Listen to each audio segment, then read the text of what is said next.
Well, hello again and welcome to another 5-Minute Friday. I'm so glad that you joined me today. This Sunday at the Beltline Church of Christ, we're going to be in Luke chapter 15. And specifically, we're going to be looking at one of the most incredible short stories that Jesus ever told.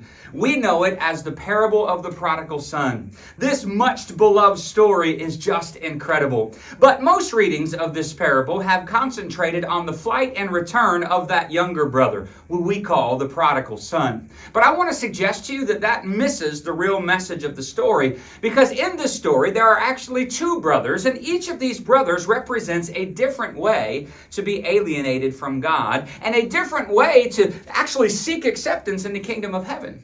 And one thing we have to see as we open up Luke 15 is the historical setting. In the first two verses of Luke chapter 15, we are told that there are two groups of people who had come to listen to Jesus. First, there were the tax collectors and sinners. These men and women corresponded to the younger brother. They observed neither the moral laws of the Bible nor the rules of ceremonial purity followed by the religious Jews. They engaged in what those Pharisees would have called wild living. And like the younger brother, they left home by leaving the traditional morality of their families and of respectable society. The second group, though, are those Pharisees and teachers of the law. They are represented in Luke 15 by the elder brother. They held to their traditional morality of their upbringing. They studied and obeyed Scripture. They worshiped faithfully and they prayed constantly. And Luke is going to show us how different groups respond to Jesus.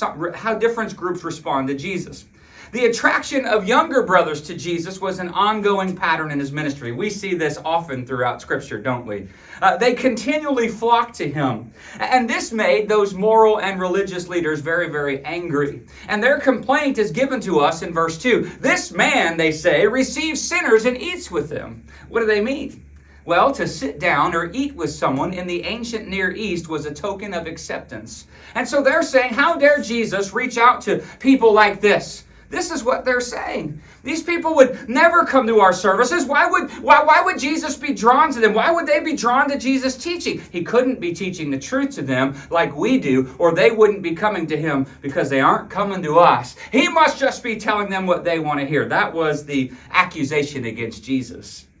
And so the question is, who is Jesus teaching this parable?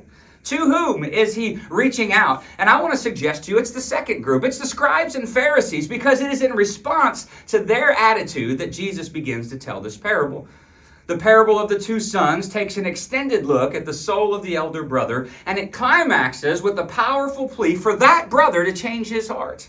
Now, I've heard this passage preached on, and I've preached on it myself on a regular basis. And typically, the emphasis and focus has been on how the father freely receives the repentant younger son. And I've always imagined Jesus' original listeners' eyes kind of welling up with tears as they heard how God will always love them and will always welcome them home, no matter what they have done. But we sentimentalize and miss the point of the parable if we do that. Because the target of this story is not the wayward sinner. The target of this story are religious people who do everything the Bible requires. And Jesus is pleading not so much with the immoral outsider as he is with the moral insiders. He wants to show them their blindness. He wants to show them the narrowness and self-righteousness and how these things are destroying their own souls and the lives of the people around them. So it is a mistake to think then that Jesus tells this story primarily to assure younger brothers of his unconditional love. Now, that love is there. For those of you who are prodigals, welcome home. But the original listeners here were not melted into tears by this story. No, the original listeners were offended and they were infuriated, because Jesus came not just to warm our hearts, but he came to absolutely shatter our categories, to change the way we think and to change the way we look.